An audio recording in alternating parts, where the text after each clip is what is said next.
রাসূলের সুন্নতের মুহাব্বত নাই, আবার ওর অন্তরে কিসের মুহাব্বত? কলিজে কাটে দিলেও কবি লবণ কম হইছে, কথা কয় না কে?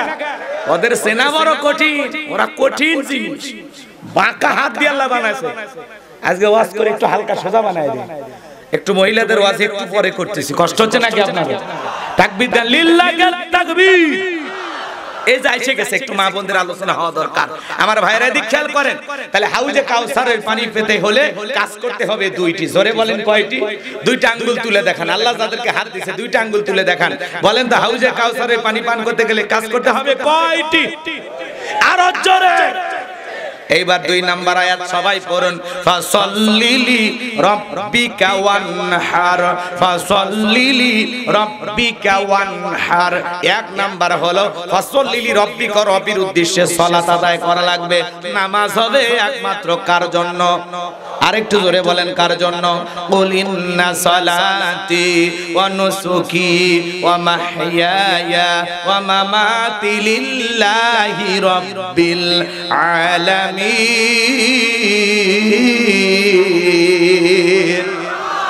সূরা আনআম আয়াত নাম্বার 162 আল্লাহ তাআলা লিখে বলেন, নবীজি আপনি বলুন, আমার নামাজ, আমার কুরবানি, আমার জীবন, আমার মরণ লিল্লাহি রাব্বিল আলামিন, আসমান জমিনের প্রতিপালকের জন্য। মুমিন জীবনের সব ইবাদত হবে একমাত্র আল্লাহকে রাজি খুশি করার জন্য। কথা বলেন ঠিক কি না? আমার জীবন, আমার মরণ, আমার বন্দেগী কবুল করো ইয়া ইলাহি, আমার জিন্দেগি, আমার জীবন, আমার মরণ, আমার বন্দেগী। মারহাবা বলেন। তাহলে ফাসাল্লিলি রাব্বিকা, রবের উদ্দেশ্যে সালাত। সালাত হবে একমাত্র কার জন্য? জোরে বলেন, কার জন্য? قد أفلح المؤمنون الذين هم في صلاتهم خاشعون। অবশ্যই মুমিনরা সফল যারা নিজেদের সালাত বিনয়ের সহিত, নম্রতার সহিত আল্লাহর ভয় নিয়ে আদায় করে। আপনি আমি যখন সালাত আদায় করব, দিলের মধ্যে ভয় থাকতে হবে কার? নামাজ নামাজের মতো আদায় করার দরকার আছে না নাই? আল্লাহ বলেন, ফালিয়াবুদু রাব্বাহাযাল বাইত আল্লাযী আত'আমাহুম মিন জু' ওয়া আমানাহুম মিন খাউফ। আল্লাহ বলেন, এই ঘরের মালিকের ইবাদত করো। ইবাদত যদি ইবাদতের মতো হয়, বান্দারে 5 ওয়াক্ত সালাতে মাথা নত করে আমি আল্লাহকে যদি সিজদার মতো সিজদা দিতে পারো, আমি আল্লাহ 2টা জিনিস তোমাদেরকে দেব। 1 নাম্বার, রিজিকের টেনশন করা লাগবে না। যে বান্দা 5 ওয়াক্ত সালাতে মাথা নত করে আল্লাহকে সিজদা দেবে, ওই বান্দা রিজিকের ব্যবস্থা করবেন তিনি কে? আপনাদের এলাকায় একটা প্রাণী আছে, রাতে 1টা 2টা 3টার দিকে বের হয়, কই আসছিল, ওর নাম কি? শিয়াল পণ্ডিত। বলেন তো বাজান, ওদের নামে কি সাতিয়া ইসলামী ব্যাংকে টাকা আছে? মুরগির হোটেল আছে, ওদেরকে খাওয়ায় কে?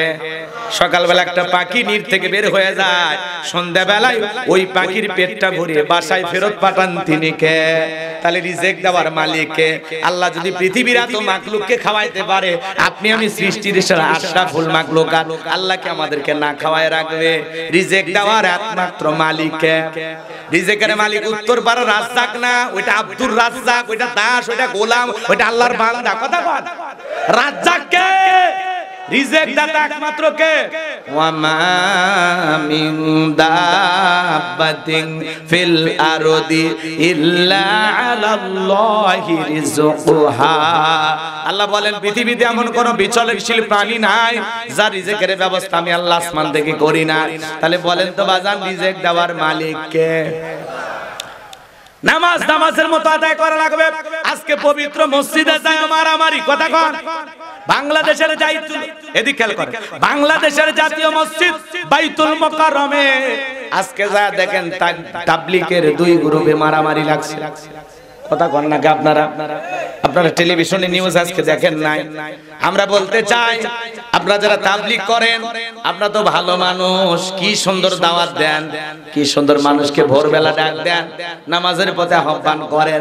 আপনারা যদি এইভাবে গ্রুপিং করেন, এভাবে নানান ধরনের যেখানে সেখানে মারামারি বেজে দেন, এতে তো বোঝা যাচ্ছে অনেকের ভেতরে উদ্দেশ্য খারাপ আছে। কথা বলে ঠিক না? এই যে গত 5 তারিখে এই দেশের কওমি অঙ্গনের সমস্ত উলামায়ে কিরাম যারা তাবলীগ পন্থী আলেম ওলামা সবাই ঐক্যবদ্ধ হয়ে ঢাকায় একটি মহাসমাবেশ করেছেন, জনসমুদ্রে পরিণত হয়েছে। তাদের এক দফা দাবি ছিল যে ইজতেমা হবে একবার। জোরে বলেন কয়বার? তারা যে 9টা দাবি রেখেছিলেন আমার ভাইরা, তার মধ্যে এরকম একটা দাবি ছিল যে ইজতেমা হবে একবার আর উলামায়ে কিরাম তার তত্ত্বাবধান করবে। আমরা বলতে চাই আজকে বাংলাদেশে তাবলীগ পন্থীদের ভিতরে 2টা গ্রুপ হয়ে যাওয়ার কারণে বাইতুল মুকাররমে যে কায়দায় মারামারি শুরু হয়ে গেছে, আমরা যদি এই অবস্থায় একটু শান্ত না থাকি, নিজেদেরকে কন্ট্রোল না করি, বহির্বিশ্বের মিডিয়া কিন্তু বিশ্বের দরবারে আমাদেরকে জঙ্গি বলে প্রচার করে দেবে। কথা বলেন ঠিক কি না? এজন্য মসজিদ মারামারি করার জায়গা না, মসজিদ হলো ইবাদতের জায়গা, মসজিদের আদব আছে। কথা বলে ঠিক কি না? আর এই মানুষগুলো তাবলীগ করতে গিয়া মসজিদে অবস্থান করিয়া মনে করতেছে মসজিদ মনে নিজের বাসার মতো নাকি। এই জন্য অনুরোধের ভাষায় বলবো, আপনারা যেভাবে দাওয়াতি কাজ করতেছেন আলহামদুলিল্লাহ, অনেক মানুষ তাবলীগে যাইয়া সিল্লা দিয়া আল্লাহ তাআলা হেদায়েত দান করেছেন, পরিবর্তন হয়ে গেছেন, দাড়ি রাখছেন, নামাজ ধরেছেন। আপনাদের এই দাওয়াত অস্বীকার করার কোনো সুযোগ নেই। আপনাদের মাধ্যমে অসংখ্য মানুষ আল্লাহওয়ালা হয়ে গেছে, অসংখ্য মানুষ নামাজ রোজা ধরেছে। কথা বলে ঠিক কিনা? আপনাদের দাওয়াতকে আমরা অবশ্যই স্বীকার করি, কিন্তু আপনাদেরকে বলবো আপনারা বিনয়ের সহিত একটু ঠান্ডা মাথায় দাওয়াত দেওয়ার চেষ্টা করেন। কথা বলে ঠিক কিনা? বাংলাদেশের ধর্ম উপদেষ্টার পক্ষ থেকে বাংলাদেশের টঙ্গীর ময়দানে 2টা ইজতেমা হবে, 2টারই তারিখ ঘোষণা করা হয়েছে। কথা বলে ঠিক কিনা? এখানে আমরা যারা আছি আমরা কোন পন্থী এটা মূল বিষয় না। মূল বিষয় হলো আকীদাগত সমস্যা, কারো বক্তব্যের সমস্যা, কেউ সাহাবায়ে ইকরাম বিদ্বেষী, নবী রাসূল বিদ্বেষী, এমন কাউকে আমরা বাংলাদেশে সাপোর্ট করব না। কথা বলেন ঠিক কি না? কথা কোন নাকি? আপনারা রাগ করতেছেন আপনারা? এই জন্য এদিক খেয়াল করেন, সে কত বড় আলেম ওইটা আমাদের দেখার বিষয় না। মনে রাখা লাগবে পরিষ্কার ভাবে, আমরা তাবলীগের ভিতরে গ্রুপ তৈরি হয়ে তারা মারামারি করবে এই নরম মানুষগুলো, এটা আমরা চাই না। যদি কখনো মারামারি করা লাগে, এই দেশে কোরআনের সমাজ ব্যবস্থা কায়েম করার জন্য প্রস্তুতি গ্রহণ করেন, সেই দিন আপনাদের রক্ত লাগলে ইসলামের জন্য দেবেন। কথা বলে ঠিক কি? খামাখা মসজিদের ভিতরে মারামারি করে বিশৃঙ্খলা সৃষ্টি করবেন না, শান্ত থাকার চেষ্টা করবেন। কথা বলে ঠিক কি না? এদেশ কারো বাপ দাদার পৈতৃক সম্পত্তি নয়। কথা বলে না কেন? যা খুশি তাই করবেন। বাক স্বাধীনতা ফিরে আসছে দেখে, আগে তো সেই সময় চুপচাপ থাকতেন, এখন একটু 5ই আগস্টের পরে সবার একেবারে কোল যে বড় হয়ে গেছে। আপনারা বাইতুল মুকাররম মসজিদে গিয়ে মারামারি করবেন কেন রে ভাই? আপনারা তো তাবলীগ খেলে দাওয়াত দেন, আপনারা তো নরম মানুষ, কি সুন্দর মসজিদে গিয়ে আপনারা দাওয়াত দেন যে বাকি নামাজ পড়ে আপনারা থাকবেন, কিছু ঈমান আমলের কথা হবে, বহুত ফায়দা হবে।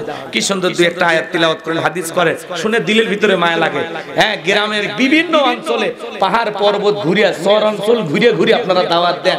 আর এই পরিবার সারা কতদিন আপনারা বাহিরে কাটান, কি যে কষ্ট করেন, আপনাদের দাওয়াত অস্বীকার করার কোনো সুযোগ নাই। কিন্তু সেই নরম মানুষগুলো যদি এইভাবে গরম হয়া মসজিদের মধ্যে মারামারি করে, এইটা তো ভালো লাগে না।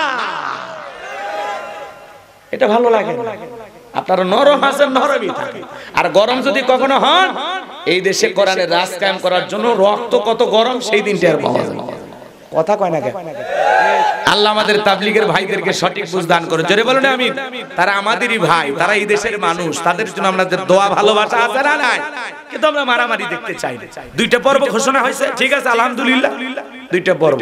আর কাউকে নিয়ে যদি আমাদের প্রতিবাদ থাকে যে অমুক ব্যক্তিকে বাংলাদেশে আমরা আসতে দেব না, এটা এই দেশের বর্তমান যারা উপদেষ্টা আছে তাদের সাথে জোরালো ভাবে বসে সেই ত্রুটিগুলো ধরে আমরা তাদের সাথে কথা বলে আলোচনার মাধ্যমে বিষয়টা সমাধান করার চেষ্টা করব। কথা বলে ঠিক কিনা? কিন্তু ব্যক্তিগত হাতাহাতি মারামারির মধ্যে আমরা কখনো নিজেদেরকে গা ভাসিয়ে দিয়ে জড়ানোর চেষ্টা করব না। আল্লাহ পাক যেন এই দেশের সকল মুসলিম উম্মাহকে সঠিক বুঝ দান করেন, সকল ঈমানদার ভাইদেরকে সঠিক বুঝ দান করেন। জোরে বলুন আমিন। রাগ করতেছেন আমার ভাইরা? চলেন, আমি যে কথা বলতে চাচ্ছিলাম, আল্লাহ রাব্বুল আলামিন বলেন ফাসল্লি লিরাব্বিকা ওয়ানহার। 1 নাম্বার হলো ফাসল্লি লিরাব্বিকা, রবের উদ্দেশ্যে সালাত, নামাজ হবে একমাত্র কার জন্য? তাহলে নামাজের মতো নামাজ আদায় করলে আল্লাহ বলেন দুইটা জিনিস দেব, এক নাম্বার রিজিকের ব্যবস্থা করব, আর দুই নাম্বার সকল ভয় থেকে আমি আল্লাহ নিরাপত্তা দেব। আমাদের সমাজে ভয় আছে না নাই? মেয়েটা কলেজে গেল একা একা ফিরবে নাকি জামাই সাথী নিয়ে ফিরবে, ভয় আছে না নাই? মেয়েটা স্কুলে গেল ভালোভাবে ফিরবে নাকি কারো লালসার শিকার হয়ে ভয় আছে না নাই?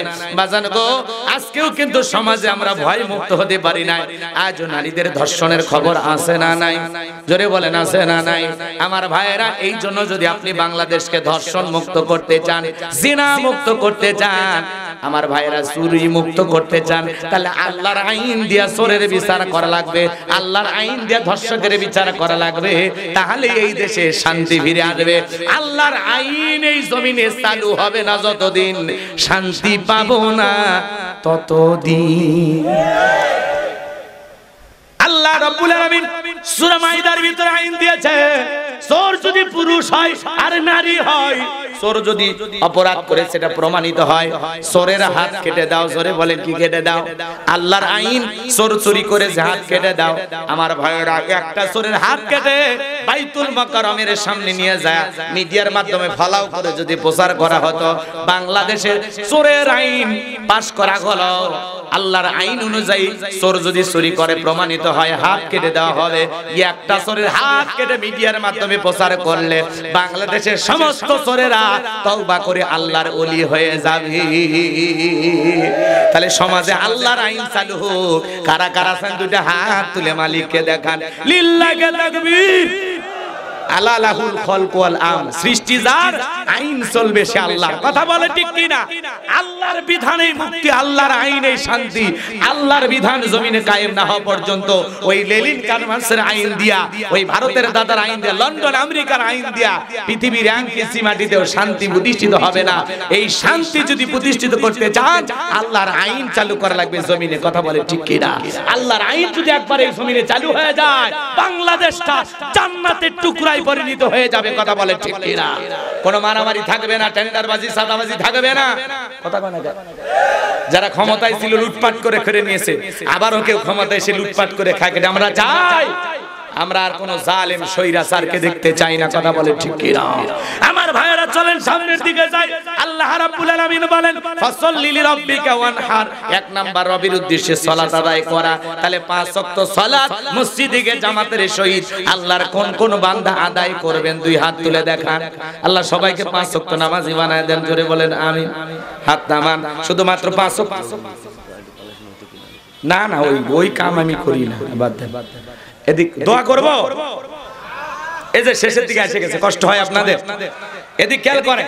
তাহলে রবের উদ্দেশ্যে সালাত আদায় করব। ওয়ানহার মানে কুরবানি করা, নিজের আমিত্বকে কুরবানি করা, অহংকারকে কুরবানি করা, নিজের ভিতরে থাকা পশুসুলভ আচরণকে কুরবানি করা। এদিক খেয়াল করেন, এদিক খেয়াল করেন। 7 জন গরু ভাগে কেনে, 4 জন দড়ি ধরে টানে, পেছন থেকে 3 জন ঠেলে। এমন এক গরু কেনে যেই গরুর উপরে বয়স্ক ভাতা ওয়াজিব, শরীরের সব হাত দেখা যায়, এমন গরু জবাই করলে হবে না। আল্লাহ বলে তাসুরুন নাদিরিন, চমৎকার একটা গাবি জবাই করো, হুষ্টপুষ্ট দেখতে সুন্দর। কথা বলে ঠিক না? কুরবানির ওয়াজ করার সময় নাই। খেয়াল করেন, যারা কুরবানি দিবেন 3টা জিনিস খেয়াল রাখবেন। কয়টা? 3টা। 1 নাম্বার নিয়ত সহি, যে আমি কুরবানি দিতেছি একমাত্র আল্লাহকে রাজি খুশি করার জন্য। কথা বলেন না কেন? কুরবানি না দিলে ছেলে মেয়ে মানুষের বস্তুর দিকে তাকায় থাকবে। প্রয়োজনে আমি সুদের টাকা দিয়ে হলেও কুরবানি দেব, কিস্তি তুলে দিলেও কুরবানি হবে। কিস্তি তুলে দিলে হবে কুরবানি? হবে না। অনেকে বলে জামাই বাড়িতে গোশত না বাড়লে মান সম্মান থাকবে না, কুরবানি না দিলে গ্রামের মানুষের চোখে ভালো থাকবে না। এরকম চিন্তা ভাবনায় যারা কুরবানি দেবে, এদের কুরবানি হবে না। তাহলে কুরবানি দিতেছি আমি একমাত্র আল্লাহকে রাজি খুশি করার জন্য। আর 2 নাম্বার, এদিক খেয়াল করেন, ইনকামটা বৈধ হওয়া লাগবে। যেই টাকা দিয়ে কুরবানি পশুটা ক্রয় করবেন, টাকাটা হালাল হওয়া লাগবে। আল্লাহ পবিত্র, তিনি পবিত্র বস্তুকে ভালোবাসে। এই জন্য ওই সুদের টাকা, ঘুষের টাকা, হারাম টাকা, ওই টাকা দিয়ে কুরবানি দিলে কুরবানি হবে। তাহলে ইনকামটা বৈধ হওয়া লাগবে। 3 নাম্বার, ফাসাল্লি লিরাব্বিকা ওয়ানহার। আগে নামাজ পড়ো, তারপরে কুরবানি করো। নামাজ হবে যেই রবের জন্য, কুরবানি হবে সেই রবের জন্য।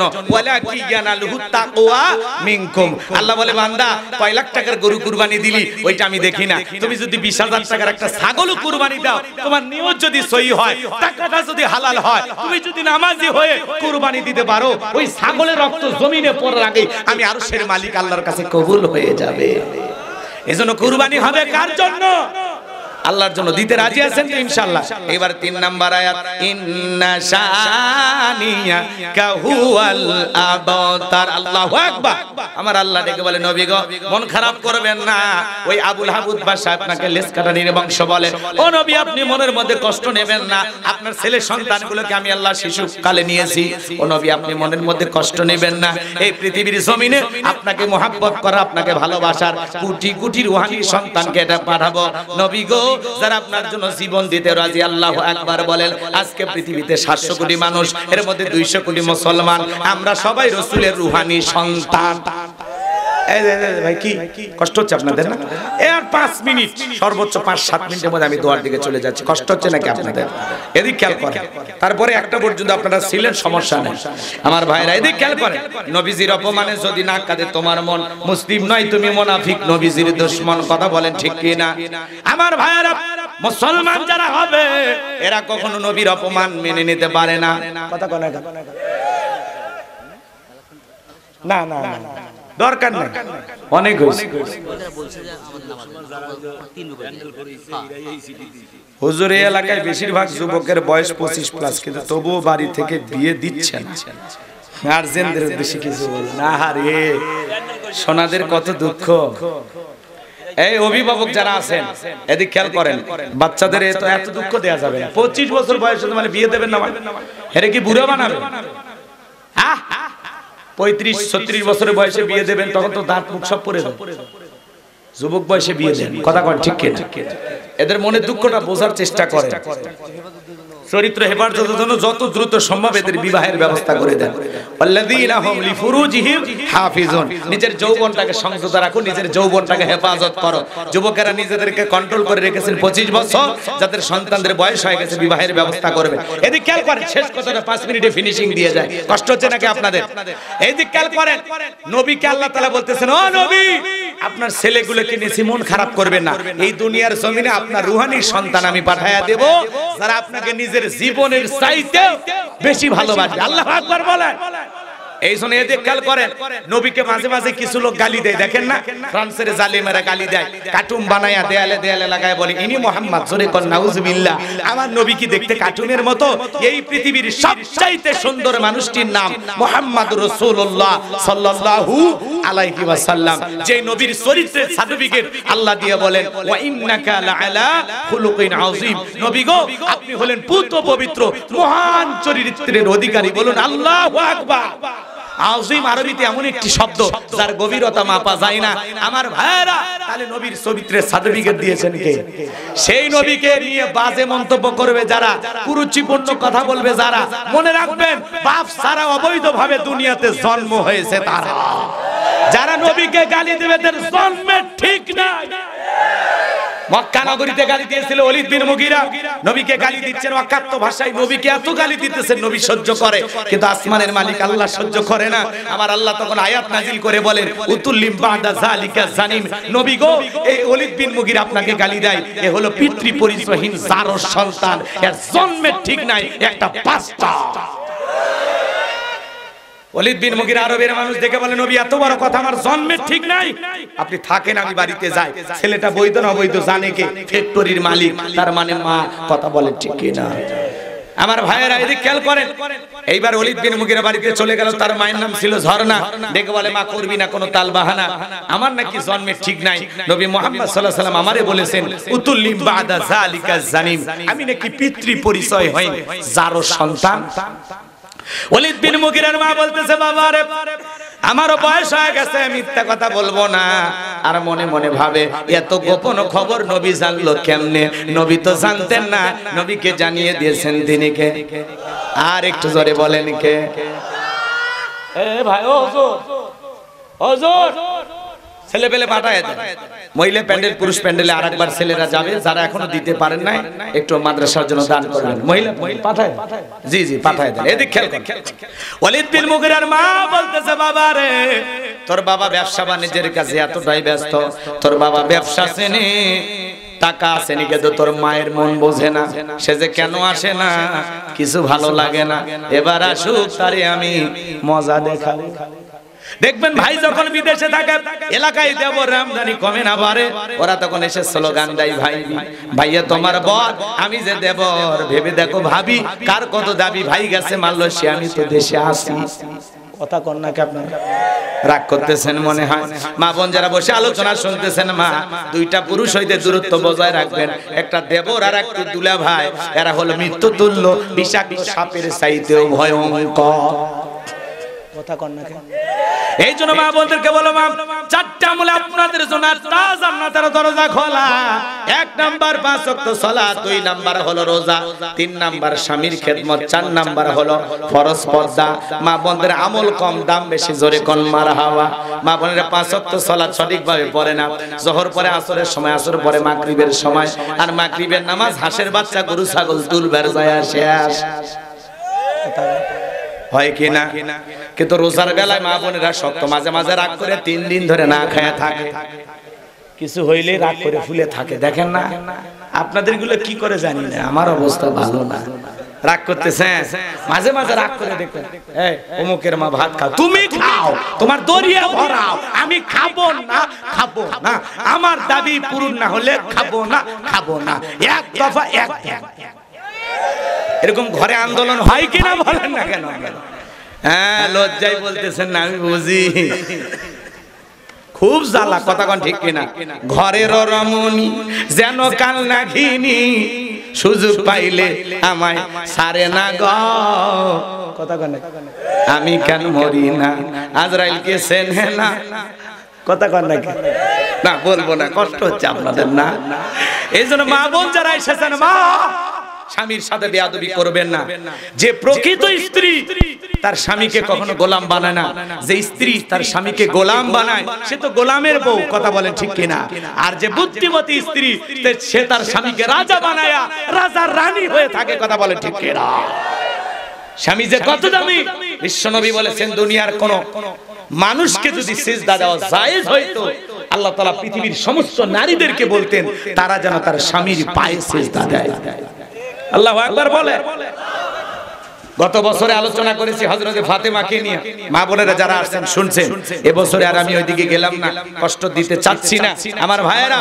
এইজন্য মা বোনদেরকে একটু পর্দায় রাখবেন তো ইনশাআল্লাহ, রাখবেন তো ইনশাআল্লাহ। আল্লাহ পাক মা বোনদেরকে সঠিকভাবে পর্দা করার তৌফিক দান করুন। জোরে বলুন আমিন। আর একটু জোরে বলুন আমিন। আবার এই যুব সমাজ যারা আছো তোমরা একটু সাবধান হও। এই যুবকদের মনের মধ্যে আক্ষেপ, এদের বিয়ে হচ্ছে না, আরে কি কষ্ট তোমাদের। শোনা, আমার সাথে যোগাযোগ করো, তোমার মা বাবাকে আমার সাথে ফোন ধরায় দিও। আর আমাদের এই ওয়াজের মধ্যে যে আছে, ছেলে যুবক হওয়ার সাথে সাথে ছেলের বিবাহের ব্যবস্থা করুন। এই ওয়াজগুলো বারবার বাজাবা মা বাবার সামনে, দেখবা বুঝতে পারবে যে বিয়ের বয়স হয়ে গেছে। কথা কোন ঠিক কিনা? খালি বিয়ের ওয়াজ শুনবা, কি করবা? মা বাবাকে দেখলেই যে আলেমের বিয়ের ওয়াজ আছে, আপনার ছেলে যুবক হয়েছে, ঠিক আছে আপনার ছেলের বিবাহের ব্যবস্থা করে দেন। মেয়ে যুবতী হয়েছে, বিবাহের ব্যবস্থা করে দেন। কথা বলে ঠিক কি না? কারণ সে যেন তার যৌবনটাকে হেফাজত করতে পারে। তাছাড়া এই যে সারা রাত টাচ মোবাইল পাইয়া ঘরের দরজা বন্ধ করে লাগিয়ে দিয়ে ভিডিও দেখে, কথা কয় না, কথা কয় না। এই মোবাইলের মাধ্যমে যুব সমাজ নষ্ট হয়ে গেল। মোবাইলের ওজন কম, কিন্তু মোবাইলের মাধ্যমে পাপের ওজন কম না বেশি? জোরে বলেন, কম না বেশি? এই মোবাইল যুব সমাজকে ধ্বংস করে দিয়েছে। কথা বলে ঠিক কি না? দেশে মোবাইল আইছে, চিঠি বন্ধ হইয়াছে, দিওয়ানা বানাইছে, পোলা মাইয়ার মনের কথা ভাসে বাতাসে। এরা তাও বলেন, এ যুবক বলবো বলবো লিল্লাহি তাকবীর। দেশে মোবাইল আইছে, চিঠি বন্ধ হইয়াছে, দিওয়ানা বানাইছে, পোলা মাইয়ার মনের কথা ভাসে বাতাসে। ও দেখো পোলা পানের মন বাদা ফেসবুকে এখন, ও দেখো পোলা পানের মন বাদা ফেসবুকে এখন, মোবাইলে চ্যাটিং কইরা কাটায় সারাক্ষণ। এই মোবাইল পাইয়া দেখো মদনের মাইয়া, এই মোবাইল পাইয়া দেখো মদনের মাইয়া, কি কাণ্ড ঘটাইছে স্বামী সংসার রাইখা নাকি পালাইয়া গেছে স্বামী সংসার রাইখা নাকি পালাইয়া গেছে দেশে মোবাইল আইছে সিটি বন্ধ হইয়াছে দিওয়ানা বানাইছে পোলা মাইয়ার মনের কথা ভাসে বাতাসে ও দেশে টিকটক আসিয়া সব গেল ভাসিয়া কথা বলে না কেন ছোট ছোট বাচ্চা সেও টিকটক করে মহিলা নুডলস রান্না করে তাও টিকটক করে হ্যালো বন্ধুরা দেখেন কিভাবে নুডলসটা রান্না করতে হয় মনে হয় সাপাত একটা কথা কর না কে আছে না নাই স্বামী শুয়ে আছে তাও টিকটক করতেছে দেখছেন না আপনারা রাগ কইরেন না এই টিকটকের বউ যারা পাচ্ছেন কপাল তাদের খুলে গেছে কারণ টিকটক করে আপনার বউ তো কোটি কোটি টাকা ইনকাম করতেছে নাকি কয় বইয়ের চেহারা দেখায়া যেই নারী তার সৌন্দর্য প্রদর্শন করে টাকা ইনকাম করে একটা পতিতা আর ওর মধ্যে কোনো পার্থক্য নাই কথা বলে ঠিক না খবরদার কোন মহিলা টিকটক করবেন না কি হয়েছে আপনার একটু আয়নার যে সাজে গুজে টিকটক করে আর কি রং ঢং বাপ রে বাপ মানে বিশ্ব সুন্দরী জান্নাতের হুর পালিয়ে আসছে সৌন্দর্য দেখানো লোক পাচ্ছে না টিকটক করে ফেসবুকে সোশ্যাল মিডিয়ায় ভিডিও ছাড়তেছে কথা কর না এই টিকটক বউ যারা পাচ্ছে টিকটকার বউ এদের কপালে দুনিয়াতে জাহান্নাম জুটছে কথা কর ঠিক না বউ যদি টিকটক করে মাথা ঠিক থাকে আমার বউ মানুষ দেখবে এটা বউ ওই বউ রাখার দরকার আছে ডাইরেক্ট তালাক দেন টিকটকের বউ নিয়ে শান্তি পাবেন না ও তো রং ঢং করে কি করবে নিজেও জানে না কথা কর না কে আল্লাহ ওই সমস্ত নারীদের হেদায়েত দান করেন জোরে বলেন আমিন তুমি নির্লজ্জ তুমি বেহায়া কোন ভদ্র সম্ভ্রান্ত ফ্যামিলির মেয়ে বোরকা ছাড়া পর্দা ছাড়া বাইরে আসতে পারে না টিকটক করা তো দূরের কথা কথা ঠিক কি না তুমি সোশ্যাল মিডিয়ায় টিকটক করে তোমার ছবি ছাড়ো উল্টা পাল্টা রং ঢং করো শুয়ে বসে বাথরুমে যাও টিকটক করো আল্লাহ এদের হেদায়েত দান করুন জোরে বলেন আমিন দেশে টিকটক আসিয়া সব গেল ভাসিয়া সিদ্দিক সোরা নায়ক হইছে আইডি খুলিয়া এই মোবাইলে হাই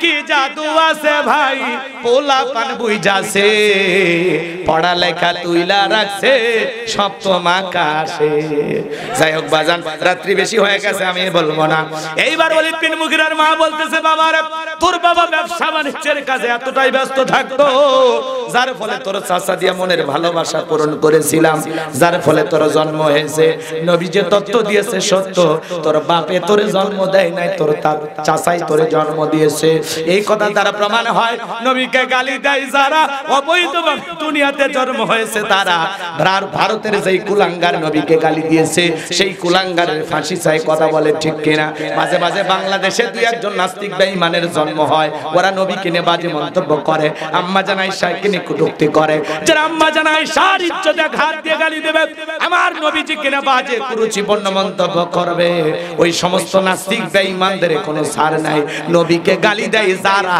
অবৈধভাবে দুনিয়াতে জন্ম হয়েছে তারা তুমি আমার বাপকে গালি দাও সহ্য করব মাকে গালি দাও সহ্য করব আমার দলকে গালি দাও সহ্য করব কিন্তু বিশ্বনবী আমাদের কলিজার টুকরা নবী নবীকে যদি কেউ গালি দেয় ওই নাস্তিক বেঈমানকে ধইরা আর বুকের উপরে সইরা জিহ্বা টান দিয়ে সিরা কুকুরকে খাওয়ায় দেব এরপরে নবীজির অপমান মেনে নেওয়া হবে না নবীজির ইজ্জত আর সম্মান রক্ষা করার জন্য যদি কখনো ডাক আসে মাথায় কাপড়ের কাপড় বেঁধে আল্লাহ রাসূলের ইজ্জত সম্মান রক্ষা করার জন্য কারা কারা জীবন দিতে প্রস্তুত হাত তুলে দেখা লিল্লাহি তাকবীর লিল্লাহি তাকবীর নবীজির অপমান সইবে না রে মুসলমান নবীজির অপমান বিশ্ব নবীর উম্মতেরা লিল্লাহি তাকবীর কষ্ট হয় আমার ভাইয়েরা আমরা রাসূলের উম্মত আমরা নবীকে নিজের জীবনের চাইতে বেশি ভালোবাসি কথা কোন ঠিক কি না আমার নবীকে কেন যেন গালি দেয় আমার নবীর চাইতে উত্তম চরিত্রের মানুষ এই দুনিয়াতে কেউ হতে পারে না যে নবী 63 বছরের জিন্দেগিতে একটি মিথ্যা কথা বলেন নাই কাউকে ফুলের টুকা দেন নাই কারো মনে কষ্ট দিয়ে কথা দেন নাই এমন পবিত্র মানুষের পবিত্র চরিত্রে আঘাত দিয়ে যারা কথা বলে এদের চাইতে বড় জানোয়ার আর কেউ হতে পারে না কথা বলে ঠিক কি না এই জন্য নবীকে গালি দেবে যারা ডাইরেক্ট বুঝে নেবে অবৈধ সন্তান তারা। মনে থাকবে তো ইনশাআল্লাহ, নবীকে যেই গালি দেবে তার জন্মের ঠিক নাই, কথা ঠিক কিনা?